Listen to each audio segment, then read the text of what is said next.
Liver పోతుంది. Cancer వస్తుందని తెలిసి కూడా నువ్వు తాగితే అది నీ తప్పే కానీ అవతలి వాడిది ఎలా అవుతుంది? తాగిన వెంటనే నువ్వు చచ్చిపోతే ఎటువంటి ఇబ్బంది ఉండదు. ఎందుకంటే చచ్చిపోతావని నీకు తెలిసే కదా నువ్వు తాగేది.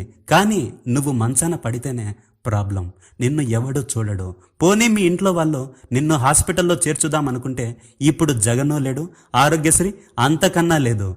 చూస్తూ చూస్తూ నిన్ను పోగొట్టుకోలేరు కదా నీ వాళ్ళు. నీ కోసం అప్పులు చేస్తారు. అది తీర్చలేక వాళ్ళు ఆత్మహత్యలు చేసుకుంటారు. చివరాఖరికి నీ కుటుంబం సర్వనాశనం అవుతుంది.